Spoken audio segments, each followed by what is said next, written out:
Too busy with my Hilda means you can't invade me when I'm on Leomord.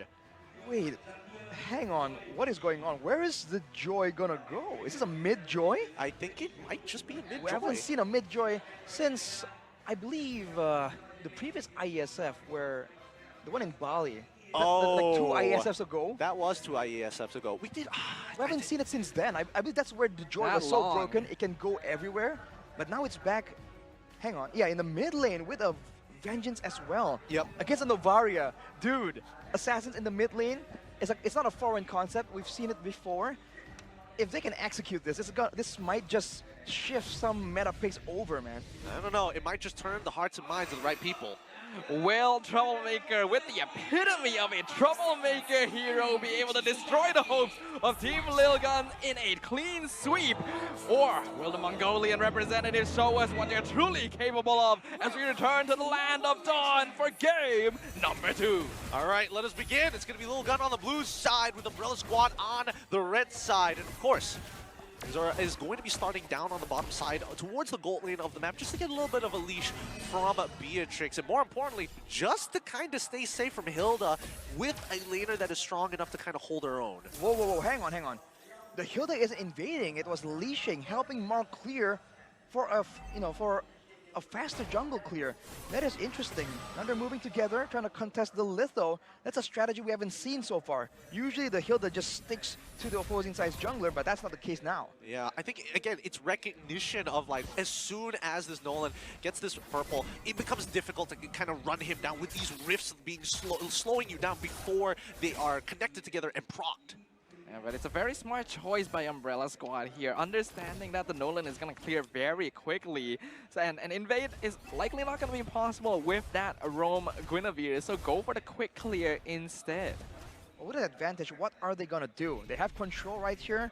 Superior wave clear as well. In the mid lane, it's so bit difficult because if Forbid uses all his spells, then he's vulnerable to just getting maybe even solo killed by Troublemaker. And we've seen what he can do once he gets snowballing. Yeah.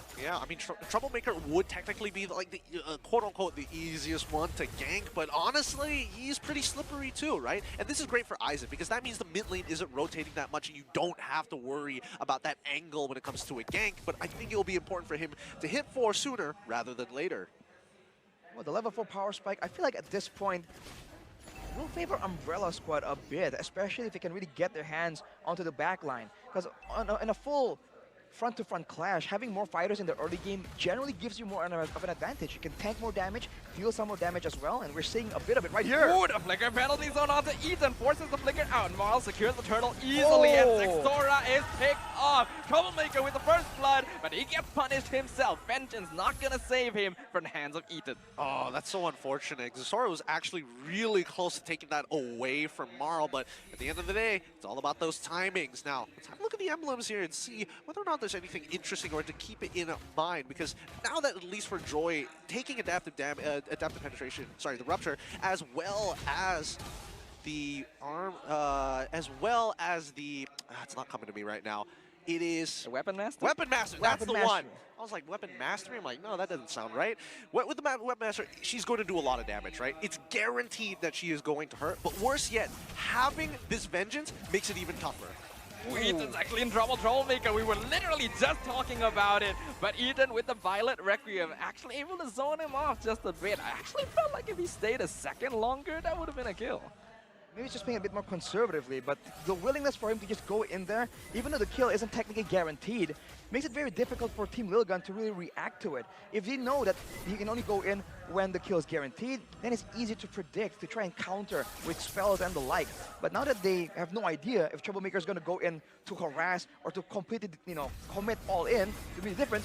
Ooh, Zexora with the Fracture, as well as the Astral Spear, finding Troublemaker, finally getting some vengeance for game 1. I'm sorry, was I watching Dude Perfect there for a second? Because that was literally set up beautifully. Forbid just lays down the ult, has the skill shot ready, and Zexora just has the easy job of pressing buttons and walking away and looking cool.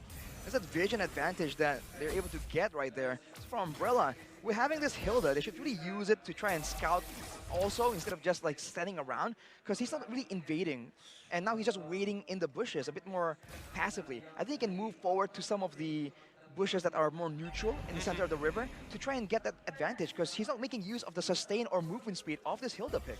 Yeah, again, not finding any value whatsoever. And worse, yeah, I think that Fangor in these positions, it's a little tough for him, right? Because not only is it difficult to actually get and close the distance against Xora, but at the very least, he also has to worry about getting blasted by 4-bit every once in a while. That's a lot of damage as well. Now with a half HP, gonna try and regen back up, but look at Ethan, keep your eyes on this man. Aizen very far forward. Astral Echo gonna spot things out. Already Demonic Force used up. That's gonna be Violent Requiem in the backline. Turtle secured by Team Lilgun, and they're gonna grab Troublemaker and Marl on top of it. Lilgun rushing him down. A beautiful flicker by Ethan over the wall to get out of the clutches of Fangor and Castle as well. Everything is falling in place for Lilgun. A stark contrast to game number 1. Now they're the ones with the aggression, with the superior burst, and the superior chase potential, with the slows and mobility that they have. Umbrella Squad were just not ready right there. Getting Troublemaker deleted just shows that he was so dominant in game number 1 that in game number 2 right here, he hasn't done anything, but Team Lilgun is like, no, get out of here. I think, you know, at least for Team Lilgun, they want to fight together, and I think this is a draft that definitely is more beneficial when you are scouting for that information. And I think that right now, 4-bit is doing a lot of work for the team to help them get to that decision faster. The Astral Echo, very powerful utility tool here for providing information that every team needs here and making Castle in trouble. He gets a 3-man penalty zone, but he's still stuck by himself. Here comes Marl, though, coming in with the Phantom Steed, dropping Ethan real low. Aizen being an absolute nuisance with the Demonic Force. The snipe, unfortunately, going to miss from Bebex, as well as the Spatial Migration. Umbrella Squad, beautiful timings here. As Troublemaker comes in, he has his eyes on the goal lane, but Bebex, with the outplay, walking in the opposite direction, not allowing him to make full advantage of his ultimate. Troublemaker still playing this risky. He sees Ethan, he wants him, but he jumps away, and Aizen flickers forward to get the punish. That was wild. What happened right there? Honestly, that was kind of disgusting. He knew that he could outplay that, and he absolutely nailed it, really abusing the game mechanics here. Troublemaker just caught off position. Now Fangor coming in 1v2. Won't be able to get anything done though. Umbrella Squad, they just seem bewildered right here with the decisiveness of Team Lilgun. At every point, they're the ones making the play happen, and they haven't even used the combo, right? The Astral Echo into a multiple man spatial migration from Ethan, or even the Renner's Apathy for that double long range snipe. You're right. The gold laners haven't been too involved in a lot of these fights, have they? I mean, for the most part, maybe after like one item, we were expecting to see Bebex actually start joining him. But in the meantime, while Team Lilgun is going to be taking this turtle pretty much for free, Umbrella Squad, full advantage, open up the map on top side just in case that there is a potential fight, and they'll go in and quickly break down the tier 2, maybe tier 1, maybe even get a tier 2. Just trading for objectives right here. Black March might not get it, man, and in the bottom side, already a trade attempted from Lilguns, but you gotta be careful, man. Castle cannot overstep right here. He's not as disposable as the Arlott was in the previous game. With Spatial Migration, gonna find the Turisla right into the Bandit's Rage, and Castle is gone. The castle walls have fallen to the hands of Lilgun. And that's also a tier 2. Oh, no! He breaks it just in time. 1% of that tower's HP left. In the meantime, if you look on the top side, at least for the Wanwan, I'm curious to see how far along her item that she is. I mean, Blackmar, she has an EXP lead over Bebex. Let's see. Let's see how this is going to play out. Aizen being quite a nuisance here. He's actually reached the point where he's tanky enough to just walk up against Umbrella Squad and provide information as a Phoveus. Now a lot of attention being diverted to the top lane, pressuring Black March and stealing away the orange buff. I find it peculiar that the main man sent to the front lines to really tank a lot of damage is Castle. You would think that with the penalty zone, he is going to be the counter-engage tool, and they can send Fangor out there instead. But that is not what's happening, man. Fangor has been relatively passive. Look at where he's standing right here, behind a lot of his teammates. Yeah, I think it's really difficult for him because the early game has been pretty much passed as we transition into mid towards late, and Fangor is just struggling. Oh! Ito with the flicker spatial migration. I have never seen that before. Picks off Castle once again. Again, you'll miss it. That is the speed at which Lilgun can just make the plays happen. Umbrella Squad are doing great job trading right here though, so all things considered, this might be the best thing they can do so far. And now it's the waiting game. With the Lord spawning in 8 seconds, who's going to get the setup, the setup advantage, the vision advantage. With the Novario there, it's going to be very difficult for Umbrella Squad to get the surprise situation that they really require to get the backline and come out on top in these fights. I don't know, because it feels like even if you do want to kind of get into that backline, it's the targets are difficult to get to. That's number one. If we're talking about Umbrella Squad, wait, hold on. Nolan is going to be able to get a push down on that bottom side. Crack a tier 2 open. Mid is already pushed out. Lil Gun have macroed this really nicely.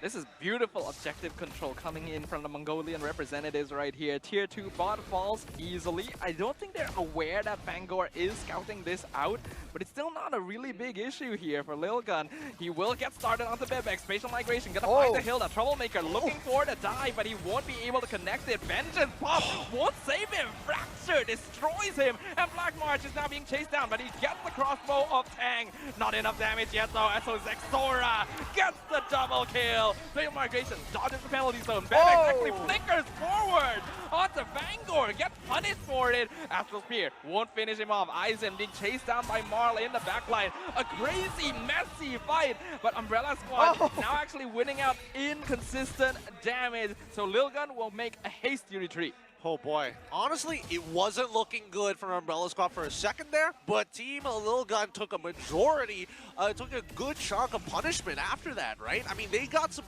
pretty big spells from some big players from the side of Team Lil Gun. Troublemaker just got immediately nuked in the beginning of that fight though, and now Zexora. Zexora, he's looking for Marl, he gets it! Mega kill for the Nolan as he just makes out like a bandit. That was disgusting, man. That's a lot of damage. And now the Lord, can it go to the hands of Lil Gun? No contest available for Umbrella Squad, despite that win. But you can see that in a messy fight, they have a chance here. There are ways for them to really come out on top in the fight. It all comes down to the execution right now. Let's see how much execution they're going to get, because right now Marl, he's 2 levels below Zora as of yet. Let's look at the items. Perfect timing here. Hunter Strike, Brute Force Breastplate into Malefic Roar, in comparison to BOD Malefic Roar into Hunter Strike. So a lot more damage output specifically from Zora at any HP. Well, it's also a fighter in the hands of Marl, right? So it doesn't really perform the same way. But look at this, Fangor going against Zexora. Yeah, he's diving real deep onto the Nolan, forcing out the dashes, but he's able to escape quite easily. In the meantime, Lord crashing up top lane. 2-man penalty zone onto Ethan and Bebek, and Marl is coming in to jump on the opportunity. Crossbow of Tang, follow up. Bebek is gone. Ethan will follow in quick succession. Umbrella Squad punishes Team Lil Gun. Beautiful combination here, one after the other, just layering it so nicely. Oh, the first chain pull right into Barbiel, pulling them in no time to react. That backline is just so vulnerable right now. It's almost like the previous game, kind of, right? The marksman just not really respecting the damage potential so far. For now, man, a 4K gold lead, but Umbrella Squad seems to really be on the board. And more importantly, they seem to have just found a winning solution right here. Go for a penalty zone and have Marl cut in the back line. With them being so pulled back towards their base, that's the natural conclusion. But if they can create the same scenario to try and capture and pinch Lil Gun, this could be the way they can try and get a dub. Ooh, nice checking of the bushes here. Troublemaker still gonna play fairly aggressively, but he knows that he's in a pretty safe position. Right now, we are in a stage of the game where the game state is very fragile, and being able to find the position you need is going to change the scales heavily. It's a Wind Talker completed for the 1-1, so more attack speed, more mobility, more importantly, less damage coming in from the Phobias.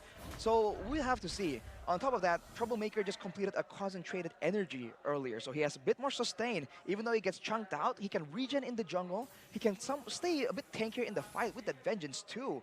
So I think Team Lil Gun are the ones who have to be a bit more careful, and they might have to ration some of their card control to ensure that the backline does not get rushed at yet again. Yeah, which is kind of interesting, right? Because we were talking about Fangor earlier, and he was like, yeah, he's not really doing much. He's kind of just sitting around. He's kind of waiting, hiding behind teammates even sometimes. And then you come back to Lil Gun and you realize that, yes, the vision is a little bit more important in these cases rather than just pure harassment. You need to give that opening, that hole. You can't create it yourself, but you can inform people who can get in those spots. Fangor's gonna get spotted out, walks into the wrong neighborhood, and Ethan sets up the ambush. Now Castle gonna be targeted by Zexora and Aizen. Popped down by the Fracture. Unstoppable streak for Zexora. The Lord is now within sight. Troublemaker gonna be getting his electrifying beats off of... Oh, nice flicker from Bebex in the opposite direction. Troublemaker now in a lot of trouble. Beautiful spatial migration. Gets the knockout, gets the kill. Team Lilgan now have the total numerical superiority, and the Lord is theirs. What is going on right there, man? I mean, the waves are set up to push for Umbrella Squad, but Fangor just comes in a bit too ahead of the rest of the pack. He gets deleted, and there was no damage traded back for it. If everyone on his team was behind him right there, when they poured in so many spells towards the Hilda, the Roamer, then the rest of the team can really punish afterwards, but that is not how Umbrella Squad played that game out.